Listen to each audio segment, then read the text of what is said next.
ముందుగల మన Raj news channel చూసేటోళ్ళందరికీ శనార్థుల్లా మీరందరూ సంబరంగా ఉండాలి, మన వార్తలు దినాం చూడాలని కోరుకుంటా. చలో మరి ఇయాల్టి మన రచ్చబండ ముచ్చట్లను షురు చేసుకుందాం. ఈ నడవ చాలా మంది రాజకీయ నాయకులు బడిపంతుల అవతారం ఎత్తుతున్నారు. బల్లల్లకు పోతే వాళ్ళకి తెలిసిన ముచ్చట్లు చెప్పుడే కాదు, ఏకంగా పుస్తకాలు పట్టుకొని పాటలు కూడా చెప్తున్నారు. అట్లా ఇయ్యాల ఈ ఎమ్మెల్యే కూడా ఆమె లోపటున్న టీచర్ను బయటికి తీసింది. ఇంతకు ఆ ఎమ్మెల్యే ఎవరు ఎక్కడ పాఠాలు చెప్పిందో పురాగా తెలవాలంటే మీరు ఈ వార్త చూడాల్సింది. చూడురు మరి.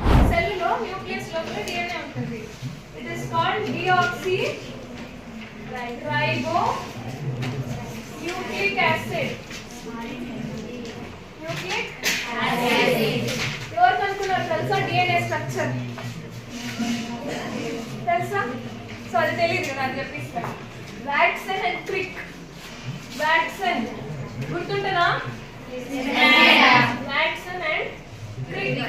చూస్తున్నారా అనుల్లా, ఈ మేడం పాఠాలు ఎంత చక్కగా చెప్తున్నదో. మరి ఆ స్కూల్లో సైన్స్ టీచర్ కూడా పిల్లలకు గింత మంచిగా సముజయ్యేటట్టు చెప్తుందో లేదో తెలియదు గాని ఈ మేడం మాత్రం బ్రహ్మాండంగా చెప్పింది. ఇక అసలు ముచ్చట ఏందంటే, శ్రీ సత్యసాయి జిల్లా బక్కపట్నం మండలం కేంద్రంలో అభివృద్ధి కార్యక్రమాలు చాలు చేసిన ఎమ్మెల్యే పల్లె సింధూరా మేడం అక్కడనే ఉన్న స్కూలుకు పోయి పిల్లలతోని మాట్లాడింది. ఏదో మంచి చెడ్డలు అరుచుకొని పోతుందని అందరు అనుకున్నారు గాని సింధూరా మేడం మాత్రం పిల్లలకు పాఠాలు చెప్పి అందరి చేత వారెవ్వా అనిపించుకున్నది. అది కూడా సైన్స్ పాఠాలు చెప్పే వరకు అక్కడున్న పిల్లలే కాదు, ఆ బడి టీచర్లు కూడా పరేషాన్ అయినరట. మరి కాదనుల్లా, ఎమ్మెల్యేలైనా మంత్రులైనా ఎప్పుడో చదువుకొని ఉంటారు కాబట్టి వాళ్లకు చిన్నప్పుడు చదువుకున్న పాఠాలు యాదుకుండయి. కానీ ఈ మేడం మాత్రం ఇప్పటికి సుతం పుస్తకం చూడకుండానే పాఠాలు చెప్పింది. ఇక ఉత్తగా పాఠాలు మాత్రమే చెప్పుడు కాదు. ఈ 4 గ్రూప్స్ ఉన్నాయి కదా, దీనికి బదులుగా ఒకటి యు గ్రూప్ ఉంటుంది. యురాసిల్, దాని పేరు యురాసిల్. అది ఎక్కడ ఏది దానికి యురాసిల్ బాండ్ అవుతుందో మీరు ఈ రోజు కనుక్కోవాలా. నేను చెప్తే మళ్ళీ మీరు అదే నేర్చుకుంటారు. ఓకే, చేస్తారా ఇవాళ? ఏదో బడికొచ్చినామా 4 ముచ్చట్లు చెప్పి పిల్లలతోని సప్పట్లు కొట్టిపించుకొని పోయినామా అన్నట్టు చెయ్యకుండా పిల్లలకు మంచిగా అర్థమయ్యేటట్టు పాఠాలు చెప్పింది పల్లె సింధూరా మేడం. మరిగా ఈ మేడం అన్ని స్కూళ్లను పరిశీలన చేస్తే అక్కడ పిల్లలకు వాళ్ళు సార్లు పాఠాలు మంచిగా చెప్తారని అనబట్టిండ్రు ఈ ముచ్చట చూసినోళ్ళు. మరిగా ఈ మేడం టాలెంట్ ను మన రచ్చబండ ముచ్చట్ల తరపున కూడా తారీఫ్ చేస్తున్నాం.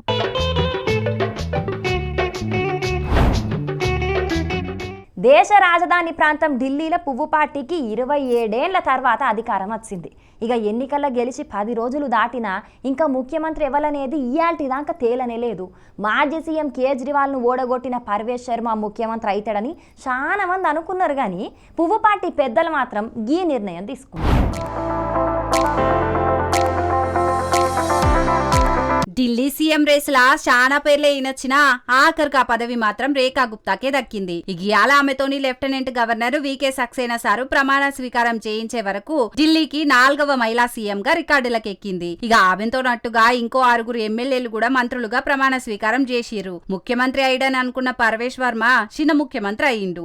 ఈ ప్రమాణ స్వీకార కార్యానికి ప్రధాని నరేంద్ర మోడీ, కేంద్ర మంత్రి అమిత్ షా, పువ్వు పార్టీ జాతీయ అధ్యక్షుడు JP Nadda, AP CM Chandrababu, deputy CM Pawan Kalyan తో నట్టుగా ఎన్డీఏ కూటమి అధికారంలో ఉన్న రాష్ట్రాల ముఖ్యమంత్రులు కూడా హాజరుపడ్డారు.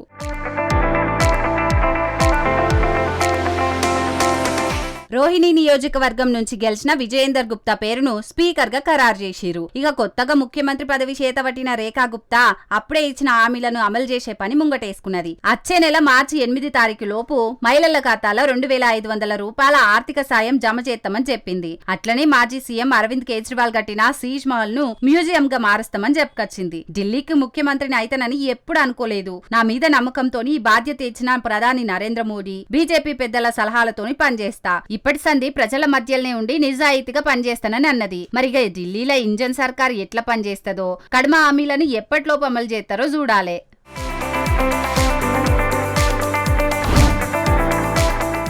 ఉద్దానంలో కిడ్నీ బాధితుల సమస్య గురించి చాలా మందికి తెలుసు కదా. అట్లనే ఖమ్మం జిల్లా సత్తుపల్లి మండలం కిష్టారంలో ఉండే అంబేద్కర్ కాలనీలో కూడా చాలా మంది సింగరేణి బాధితులు ఉన్నారు. సింగరేణి బాధితులు అంటే సింగరేణి కాలుష్యం జయంగా వచ్చే తక్లీఫ్లతోని ఇగో ఎంతమంది జీవితాలు ఆగమైనాయో తెలిస్తే మీకు సుతం దుఃఖం అనిపిస్తుంది. పాపం ఒక్కొక్కలది ఒక్కో తీరు గోసున్నది.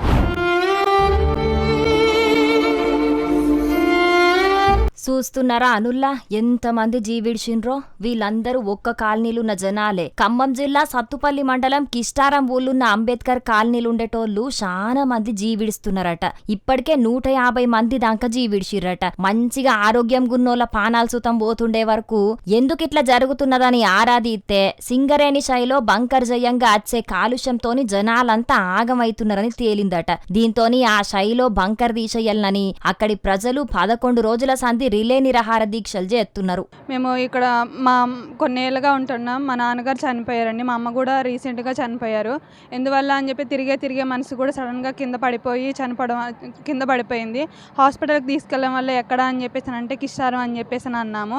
ఎందువల్ల ఏంటి అని చెప్పేసి డాక్టర్ గారిని మేము అడిగితే వాళ్ళు అన్నారు, మీరు అక్కడ కిష్టారంలో ఉండడం వల్ల అక్కడ బ్లాస్టింగ్లో వచ్చే కెమికల్స్ అందులో కలవడం వల్ల అది పీల్చుకోవడం వల్ల దానిలో వచ్చే కెమికల్స్ మీ అమ్మగారు పీల్చడం వల్ల క్యాన్సర్ అనే ఇబ్బంది వచ్చేసిందని చెప్పేసి చెప్పారండి. మీ అమ్మగారు ఎక్కువ కాలంగా బతకరు అని చెప్పేసి అన్నారు. మా నాన్నగారు లేరు, మా అమ్మగారు కూడా లేరండి. మా అన్నయ్య నేనే ఉన్నాము. ఈ డస్ట్ వల్ల మా ఇల్లు కూడా పాడైపోయింది. ఇన్నరా పాపం ఈ చెల్లె పరిస్థితి ఎట్లున్నదో. ఒక్కొక్కరిది ఒక్కో తీరు గోస. తల్లిదండ్రులు కాలం చేసి కొందరు, చిన్న ఇళ్లనే భర్త కాలం చేసి కొందరు, పిల్లలు కాలం చేసి ఇంకొందరు. ఇట్లా అక్కడ ఉన్నోళ్లను ఎవ్వల్ని మందలిచ్చినా దుఃఖమే ఉన్నదుల్లా. ఇక ఆ బంకర్ జయంగా ఏమైతున్నదో కూడా ఈ చెల్లె చెప్పింది. మాకు ఏదో ఒక విధంగా గవర్నమెంట్ ద్వారా కానీ ప్రతి ఒక్క అధికారుల ద్వారా కానీ ఈ బంకర్ అనేది తీసివేసి మాకు పునరావాసం కలిగించాలని ప్రతి ఒక్కరిని కోరుచున్నామండి.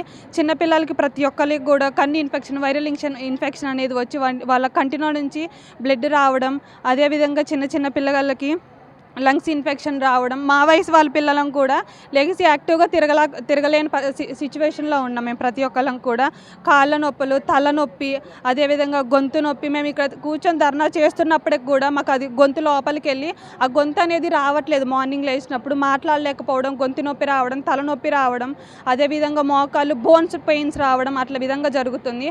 డే బై డే ఫీవర్ రావడం కూడా అట్లా జరుగుతుంది. ఇప్పటికైనా సింగరేణి అధికారులు మా సమస్యను తీర్వాలే. సైలో బంకర్ తీసేస్తారో లేకుంటే మా కాలనీనైనా సింగరేణి తీసుకొని మాకు వేరే కాడ పునరావాసం కల్పిస్తారో ఏదో ఒకటి చేసేదాకా మేము ఇట్లనే ఆందోళనలు చేస్తామని అంటున్నారు. ఇంతమంది పానాలు గాలి గలిచినా సింగరేణి అధికారులు పట్టించుకోకపోవుడు ఎంతవరకు కరెక్ట్ అవుతుంది? మా దగ్గరున్న బొగ్గును తీసుకొని కోట్ల రూపాయలు సంపాదిస్తున్న సింగరేణి సంస్థ మా పానాలను లెక్క చేయకపోవుడు న్యాయమేనా? వాళ్లకు బొగ్గు పైసలే ముఖ్యమా? మా పానాలంటే లెక్కలేదా అని ప్రశ్నిస్తున్నారు. మరిగా చిన్న సీఎం బట్టి విక్రమార్క సారు, మీ జిల్లా ప్రజలు గింత మంది సింగరేణి కాలుష్యం జయంగా జీవిడుస్తుంటే మీకు చూసుకుంటే ఎట్లా ఉండబుద్దవుతున్నది? మీకు కనీసం మానవత్వం కూడా లేదా? ఇప్పటికైనా మీరు ఆలోచన చేసి ఇంకొంతమంది పానాలు ఓకముందే సింగరేణి అధికారులతోని మాట్లాడి వాళ్లకు పునరావాసం కల్పియుండ్రి. అంతేగాని సింగరేణి బొగ్గు కోసమో సంస్థ లాభాల కోసమో చూసుకుంటూ ఉంటిరంటే ఆ ఊరు మొత్తం వాళ్ళ కాడైతది. అప్పుడు మీరు ఓట్లు అడగనీకి మనుషులు కూడా ఉండరు. కాబట్టి కొంచెం ఏసీ రూమ్లకెంచి బయటికి వచ్చి జనాల నడుమ తిరిగి తక్లీఫ్లు అరుచుకోన్రి, వాళ్ళ తిప్పలు తీర్వుండ్రి.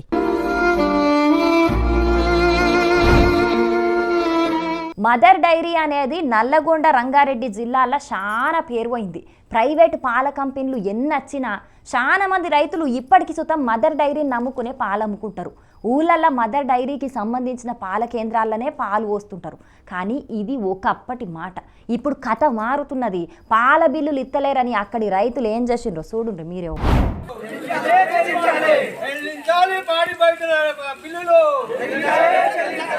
అయ్యో బంగారం అసుంటి పాలన్నీ నేలపాలు చేస్తున్నారని మీకు అనిపిస్తుండొచ్చు గాని పాపం పాడి రైతులు 2 నెలల సంధి పాల కేంద్రానికి పాలు పోస్తున్నా బిల్లులు మాత్రం ఇత్తలేరట. అందుకే ఇట్లా పారవోసి నిరసన చేసిండ్రు రైతులు. రంగారెడ్డి జిల్లా యాచారం మండలం కుర్మిద్ద ఊళ్ళే ఉండే పాడి రైతులు ఎన్ని మాటల పాల బిల్లు ఇయ్యుండ్రని అడిగినా ఎవ్వరు పట్టించుకుంటలేరట.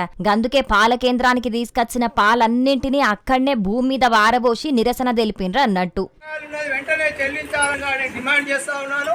ఎండీ గారు ఫోన్ చేసినా ఎండీ ఎత్తడం లేదు, చైర్మన్ ఎత్తుతలేడు. మేము మదర్ డైరీని ముట్టడించడానికి సిద్ధంగా ఉన్నాం.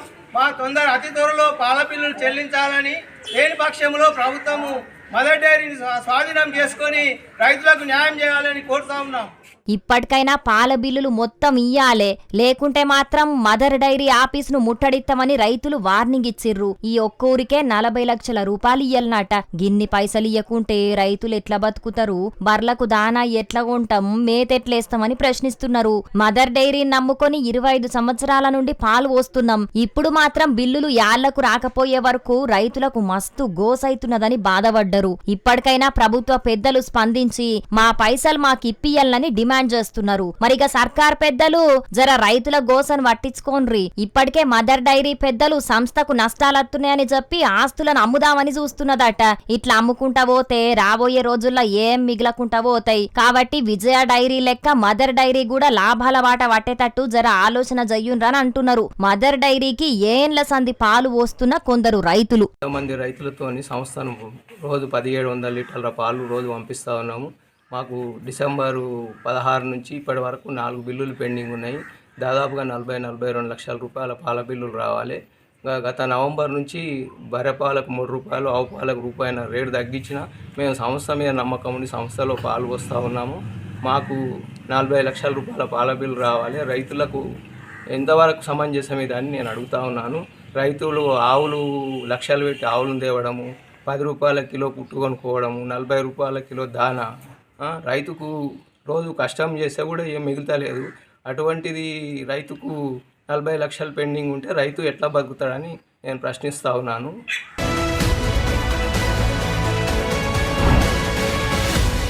కేటీఆర్ ఫోటో పెట్టుకున్నందుకు రాజన్న సిరిసిల్ల కలెక్టర్ సందీప్ కుమార్ ఝా నిన్న షాయిబండిని మూయించిండన్న వార్త మన రచ్చబండ ముచ్చట్లలో చెప్పుకున్నాం కదా. ఇక ఇవాళ ఏకంగా పాల కేంద్రం చిల్లింగ్ సెంటర్ని సీజ్ చేయించిండు ఆ కలెక్టర్ సారు. మరి ఎందుకు అట్లా చేయించిండు ఏం కదా పురాగర్చుకుందాం.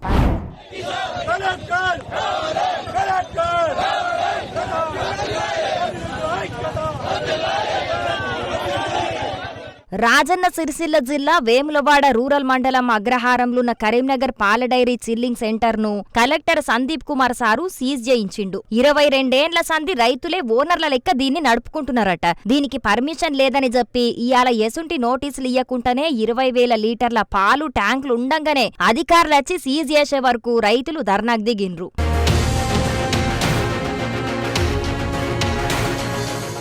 ఉమ్మడి కరీంనగర్ జిల్లా అంతటా ఏం తక్కువ 1,00,000 మంది రైతు కుటుంబాలతోని నడుస్తున్న ఈ సంస్థ మీద చర్యలు తీసుకునుడు ఎంతవరకు కరెక్ట్ అని పాడి రైతులు గరానికచ్చిండ్రు. ఇది 2003లో స్థాపించినాము. 2003లో స్థాపించిన తర్వాత ఇప్పుడు పర్మిషన్ లేదంటే ఆల్రెడీ మేము గ్రామ పంచాయతీ కూడా 2015 నుంచి కూడా ముడిషన్ చేయించుకోండి.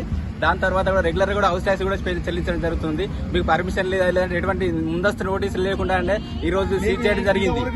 నోటీస్ ఇవ్వలేదు, మాకు ఏది ఇవ్వలేదు. నోటీస్ లేకుండానే సీజ్ చేయడం జరిగింది. ఎందుకంటే మీకు పర్మిషన్ లేదంటే గ్రామ పంచాయతీ ఉన్నప్పుడు టీఎస్ ఐపాస్ అంటే టీఎస్ ఐపాస్ అప్పుడు ఎక్కడ గ్రామ పంచాయతీ పర్మిషన్ తోటే మన గ్రామ పంచాయతీలో కూడా హౌస్ ట్యాక్స్ కూడా చెల్లించడం జరుగుతుంది.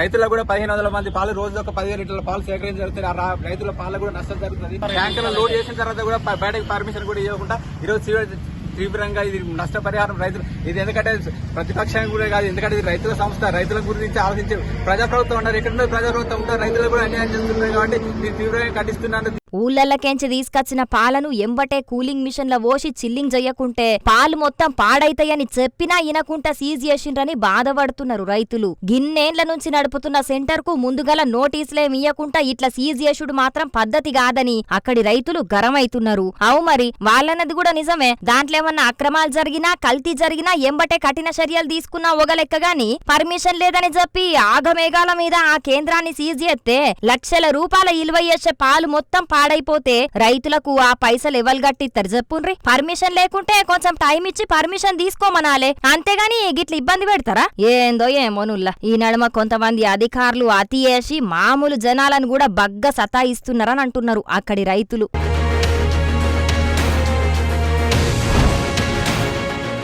యూరియా బస్తాలు లేక ఇబ్బంది అవుతున్నదని రైతులు ఆడాడ ధర్నాలు లొల్లులు చేస్తున్న ముచ్చట్లు మన వార్తలలో చూస్తూనే ఉన్నాం కదా. ఇక మహబూబాబాద్ జిల్లాలో నిన్నటి సంది యూరియా బస్తాల కోసానికి ఆందోళన చేస్తే ఇక ఇవాళ రైతులకు యూరియా బస్తాలను అధికారులు ఎట్లా వంచిరో చూడురు మీరు.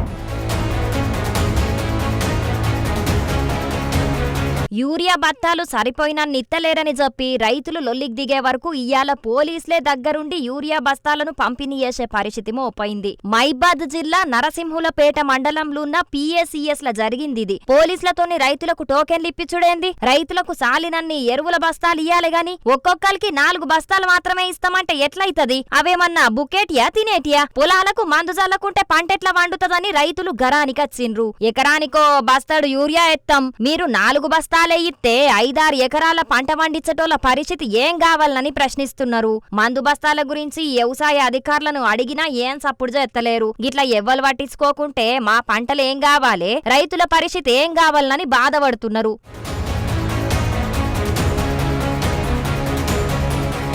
మరిగా వ్యవసాయ మంత్రి తుమ్మల సారు ఇప్పటికే కొన్ని జాగల్ల సాగునీళ్లు సాలక పంట పొలాలు ఎండిపోతున్నాయన్న వార్తలు అత్తనే ఉన్నాయి. ఇంకొన్ని రోజుల దాకా నీళ్ల గురించి పట్టించుకోకుంటే చాలా పొలాలు ఎండిపోతాయి. ఇప్పుడు రైతులకు సరిపోయినన్ని ఎరువులు కూడా పంపిణీ చెయ్యకుంటే పంటలెట్లా వండుతాయి? కాబట్టి జర ఇప్పటికైనా ఆలోచన చేసి రైతులకు ఎరువుల కరువు లేకుండా చెయ్యుండ్రి. రైతులు విత్తనపు గింజల కాడ్ నుంచి ఎరువుల దాకా అన్నింటి కోసం కొట్లాడుడే అవుతున్నది. జర ఇప్పటికైనా ఆ పరిస్థితి మారువుండ్రి సారు, మీకు పుణ్యం ఉంటది గాని.